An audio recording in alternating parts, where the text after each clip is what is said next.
I wasn't looking for giant armor when I started this investigation. I was researching the post-Napoleonic reorganization of Scottish Highland estates, the systematic clearances, the land redistribution, the quiet erasure of clan territories that stretched back centuries. It was dry work, archive work, the kind of research that keeps you in basements under fluorescent lights, squinting at handwritten ledgers and land survey documents that nobody has touched in 150 years. That was supposed to be the story. A story about land, about power, about the slow bureaucratic dismantling of a culture. But then I found a name, a surveyor's name, written in the margin of a land registry document dated 1847, referencing a site near the Assynt coastline in the northern Scottish Highlands, a site described, in the careful language of a man trying not to sound alarmed, as containing ferrous remains of unusual proportion, inconsistent with any known manufacture. He didn't elaborate. He didn't need to, because 3 pages later, in a different hand entirely, someone had written 2 words in red ink: "Do not record." That is where this investigation began. Not with giants, not with armor, with 2 words written in red ink by someone who had clearly seen something they weren't supposed to see, and had been told, by someone with authority over them, to make sure no one else ever did. I pulled that thread, and the further I pulled, the more the official explanations began to collapse.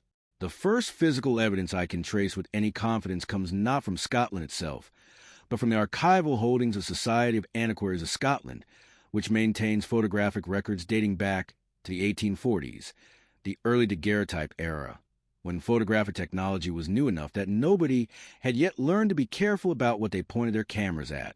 In their catalog, buried between images of Pictish stone carvings and Roman-era pottery fragments, there exists a series of 7 photographs taken in the autumn of 1848. The catalog entry describes them simply as Highland Cave Survey, Sutherland Region, but the photographs themselves tell a different story. Or rather, they begin to tell a story and then stop abruptly, as if someone removed the remaining frames from the sequence. What survives is this: a cave entrance, roughly 9 feet high at its tallest point, framed by natural limestone formations.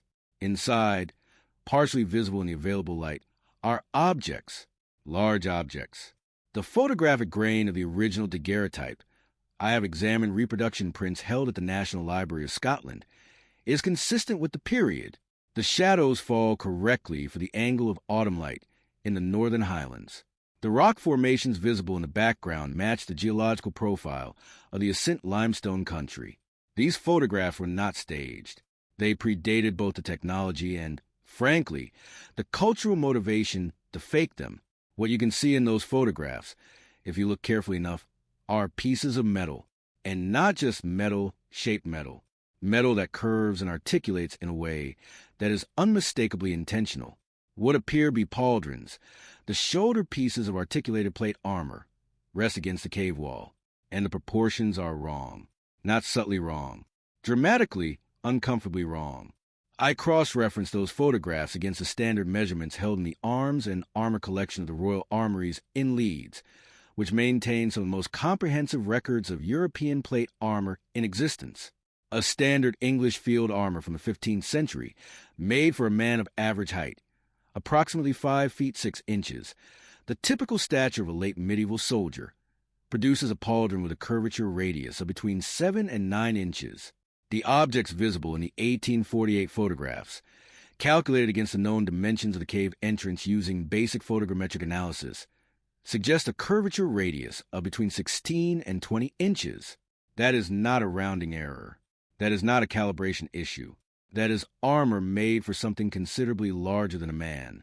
The Society of Antiquaries' own catalog, in its 1923 revision, does not acknowledge these photographs. The entry for that survey sequence has been reduced to a single line: Sutherland Geological Survey. No objects of antiquarian interest recovered. No mention of the metal objects. No mention of the cave's interior. No mention of the 7 images that any trained archivist can still find, if they know exactly where to look.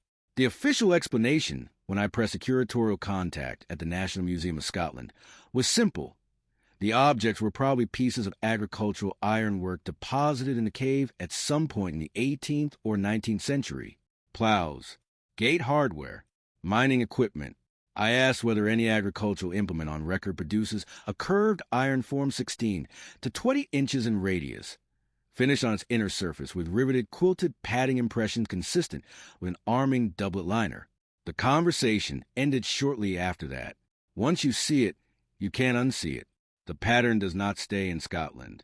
That is the thing I kept returning to as my investigation widened. If this were an isolated anomaly, one cave, one peculiar set of photographs, one embarrassed archivist, I could accept the agricultural ironwork explanation and go back to my land registry documents. But the pattern repeats with unsettling precision.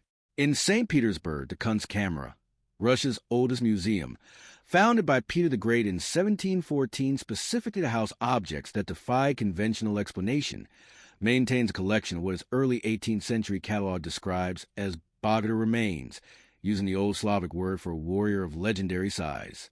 The catalog entries from 1719 through 1741 describe iron and bronze pieces of a scale suited to men of 8 or 9 feet, recovered from sites across the Siberian interior. Those entries exist. They are real. By the 1790s, they have disappeared from the catalog entirely, replaced by a reorganized collection that contains no such items. In Buenos Aires, the Museo Etnografico 1B, Ambrosetti holds correspondence from Argentine military surveyors operating in Patagonia in the 1870s. One letter, dated March 1879, describes the discovery near the Rio de Salado of Armadura de Hierro de Tamino Monstruoso, iron armor of monstrous size, partially buried in a riverbank. The letter requests guidance from Buenos Aires on how to transport the pieces. No reply is recorded. No transport was arranged. No pieces arrived at the museum. The original letter survives. The armor does not. In Delhi, the Archaeological Survey of India's records from the period of early British administration include references to recovered metalwork from the Himalayan foothills, pieces described in 1831 survey notes as mail and plate of extraordinary scale, predating Mughal manufacture, source civilization unknown. By 1850, those references have been reclassified. By 1900, they do not appear in any official inventory. The measurements vary slightly by location.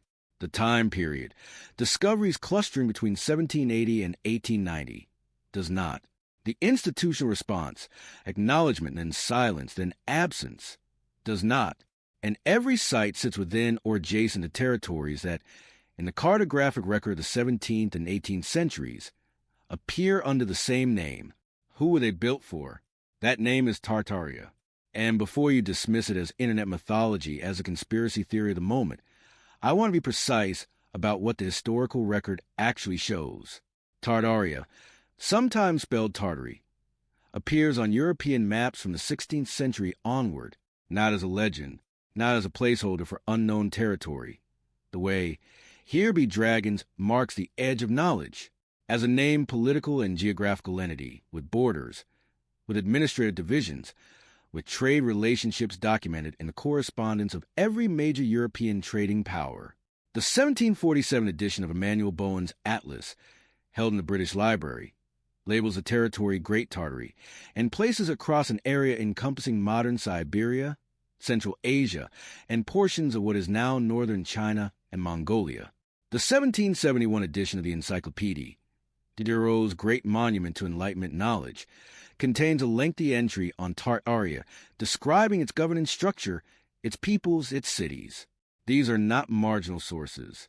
These are the definitive reference works of their era, produced by the most rigorous intellectual standards of the time. And then, in the cartographic and encyclopedic record of the early 19th century, Tartaria begins to vanish, not conquered. There is no great war, no treaty, no formal annexation in the historical record that corresponds to the disappearance of an entity this large, not renamed. The territories it occupied are not absorbed into a successor state with a clean transfer of political identity. It is simply not there anymore. The maps change. The encyclopedias are revised.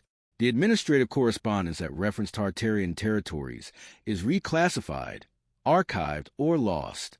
When I overlay the locations of anomalous armor discoveries, Scotland, Siberia, Patagonia, the Himalayan foothills, against the historical borders of Greater Tartaria, as shown in the pre-1800 cartographic record. The relationship becomes impossible to ignore. Every site sits within or along the known or hypothesized boundary zones of that territory. Every discovery clusters in the same period, the decades immediately following Tartaria's disappearance from the official map. Whatever Tartaria was, and I want to be careful here, because I am not making claims I cannot support. Whatever it was connected to these objects. The evidence suggests this. I do not know how, but the pattern implies it clearly enough that ignoring it would be its own form of dishonesty. The newspaper record from the 19th century is where this investigation becomes almost overwhelming in its consistency. I want to be precise. I am drawing from archived microfilm, from digitized newspaper collections held by national libraries, from physical copies examined in reading rooms. What I found is not obscure. It was simply never compiled together before. The Inverness Courier, September 14, 1848. A brief notice, buried in the regional news column, describing a remarkable find near Lochinver, details which await official examination before fuller report. No follow-up was ever printed. The Edinburgh Evening Courant, March 3, 1851. A letter to the editor from a reader identifying himself only as a gentleman lately returned from Sutherland, describing object of iron seen in a coastal cave of proportions that beggar rational explanation. The newspaper's editorial response, printed beneath the letter, advises readers that the correspondent's account has been referred to the Society of Antiquaries for assessment. No assessment was ever published. The Illustrated London News, October 22, 1887. A half-column article on remarkable discoveries in the Scottish Highlands, referencing iron objects recovered from a cave system near the Ascent Limestone region, and describing them as of uncertain origin and unusual scale. The article promises a full illustrated report in the following issue. The following issue contains no such report. The sequence is unbroken in the archive. The story simply does not appear. The Scotsman, February 9, 1891. A single paragraph notice stating that certain metallic objects recently recovered from a Sutherland coastal location have been transferred to London for specialist examination. No institution is named. No examination record exists in any London collection I have been able to locate. The Aberdeen Journal, June 1, 1903, a slightly longer piece, clearly drawn on a local correspondent's first-hand account, describing the reopening of a cave site near Drumbeg and the discovery of armored vestments of iron, riveted in articulated fashion, scale for a figure of extraordinary stature. The journalist's name is given. The follow-up, promised the following week, never appeared. When I traced the journalist's career through subsequent issues, I found that his byline disappears from the paper entirely after July 1903. The pattern is too consistent to ignore. Reports emerge. Reports are promised to continue. Reports stop.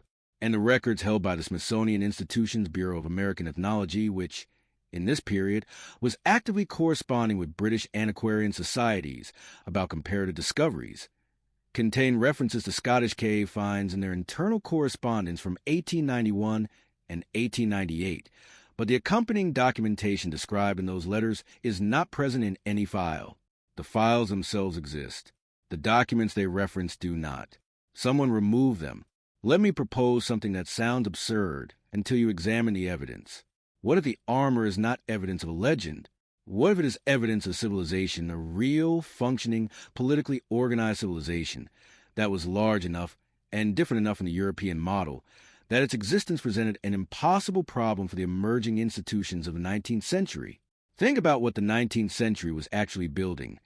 The modern nation-state, with its fixed borders, its census records, its ethnographic hierarchies.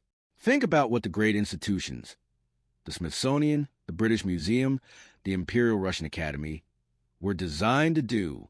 They were designed to organize human history into a comprehensible sequence. A single line of progress, moving from primitive to civilized, from small to large, from superstition to science. A civilization that produced armor on this scale, with this level of metallurgical sophistication, that occupied territories documented on European maps as recently as the 18th century, and then vanish without a conventional historical explanation. That civilization is not an embarrassment. It is a category error. It does not fit the sequence. And if it does not fit the sequence, then the sequence is wrong. And if the sequence is wrong, then everything built on top of it, every colonial justification, every racial hierarchy, every institutional authority, is built on a foundation that has just developed a very serious crack.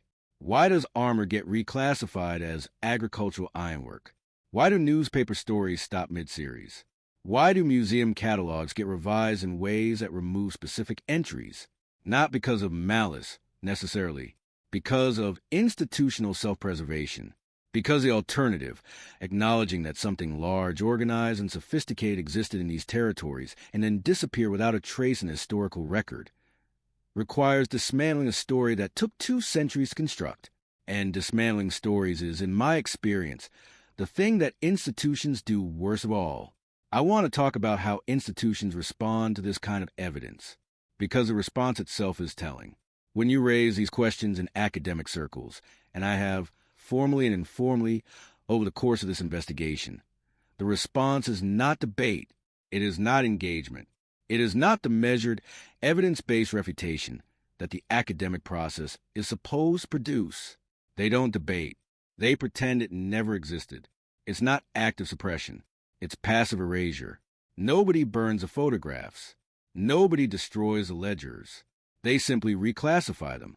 They file them under categories that mean in practice that no one will ever look for them.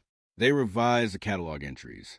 They respond to formal information requests with polite non-answers that are technically accurate and practically useless. When I submitted a formal research inquiry to the curatorial department responsible for Society of Antiquaries' Photographic Archive, I received a response, 14 weeks later, informing me that the photographs in question were currently undergoing conservation assessment and would be unavailable for researcher access for an indeterminate period. That is not suppression. That is administration. But the effect is identical. What is more telling is the pattern across disciplines. The archaeologist who dismisses the photographs has never examined them directly. They are working from the revised catalog description. The historian who questions the newspaper reports has never read the originals. They are working from secondary sources that do not include them. The museum curator who assures me that no such objects exist in any British collection is speaking in perfect good faith, because the objects, if they were ever there, are no longer listed. Each person in the chain is telling the truth as they understand it, and the truth as they understand it has been carefully, quietly, professionally shaped. When you try to discuss this in academic circles, you are not argued with. You are categorized. The moment you raise a question, you become the kind of person who raises that kind of question, and that category carries with it a set of assumptions that make it impossible for your evidence to be heard on its own terms. The question is not examined. It is dismissed. And dismissal, unlike refutation, leaves no record. It leaves no counter-argument that could be answered. It leaves only silence, which is exactly what the pattern requires. There is one more category of evidence I have not yet mentioned, because I wanted to hold until we had established a broader context. Among the objects recovered from Highland cave systems in the 19th century, referenced in the newspaper record, referenced in survey correspondence, referenced in the marginal notes of land registry documents, there are not only pieces of armor, there are tools. Specifically, there are descriptions of what the 1848 surveyor's correspondence calls implements of iron of great weight and curious design, unsuited any agricultural or mining purpose known to the correspondent. The Aberdeen Journal's 1903 report includes a more specific description. Tools with handles, grips, measured by the journalist against his own hand, producing a grip circumference of approximately 11 inches. For reference, the average adult male hand has a grip circumference of between 7 and 8 inches. An 11-inch grip circumference corresponds to a hand roughly 40% larger than the human average. In the auction records of Lyon and Turnbull, Edinburgh's oldest auction house, I found a catalog entry from 1912 describing a lot of antique ironwork of uncertain provenance, Highland origin, comprising agricultural and industrial implements of unusual scale. The lot was estimated at £4. It sold, the records show, to a buyer identified only by an institutional account number, not a personal name. The objects were not returned to public auction. They do not appear in any subsequent catalog. The account number, when I traced it through Lyon and Turnbull's archive client records, leads to a London address that, by 1920, was occupied by a subsidiary office of an organization whose records were transferred to the Public Record Office during World War II and are currently listed as pending declassification. I want to be precise. I am not claiming to know where these tools are now. I am claiming that they existed, that they were acquired, and that the acquisition was not random. There is a difference between an object being lost and an object being removed. And when you place those tools alongside the armor photographs, alongside the newspaper reports, alongside the revised catalogs and the absent Smithsonian files, suddenly the tools are not an anomaly anymore. They are confirmation. I keep returning to that cave entrance in the 1848 photographs. 9 feet high, limestone, northern Scotland, in the autumn light. And I keep asking myself the questions that this investigation has made impossible for me to stop asking. Why does the armor in those photographs carry quilted liner impressions on its inner surface, a finishing detail that serves no decorative purpose, only functional comfort for the wearer? If it was not designed to be worn, why do the newspaper accounts stop uniformly within weeks of their initial publication across different newspapers, different editors, different decades, as if receiving the same instruction from a source none of them ever named in print? Why does the cartographic erasure of Tartaria correspond, within a generation, to the period of maximum discovery and maximum suppression of anomalous physical remains across the territories Tartaria once occupied? Why do the tools have grips that fit no human hand? Why does every institutional trail, followed far enough, lead to a closed door with a polite sign on it that says currently unavailable? Not coincidence, not random variation, not independent anomalies, pattern. A pattern that stretches from the limestone caves of Sutherland to the river banks of Patagonia to the Siberian interior. A pattern written in iron and daguerreotype and red ink and missing catalog entries and auction lots that disappeared into institutional silence. A pattern that implies, I will not say proves, I will not say confirms, only implies that something existed here before the history we have been given. Something large, something organized, something that someone decided at some point in the 19th century we should not know about. I don't have definitive answers, only questions, and the weight of those questions has not gotten lighter as this investigation has progressed. It has gotten heavier. What I do know is this: the cave is still there, the limestone is still there on the Ascent Coast, indifferent to the catalogs and the reclassifications and the letters written in red ink. The photographs still exist in the archive if you know exactly where to look. And whatever stood in that cave in the autumn of 1848, whatever wore that armor, whatever held those tools, whatever was that one careful, frightened surveyor looked at and then was told to not record, whatever that was, it was real enough to leave marks in iron that are still, if we are willing to look, waiting for us to find them,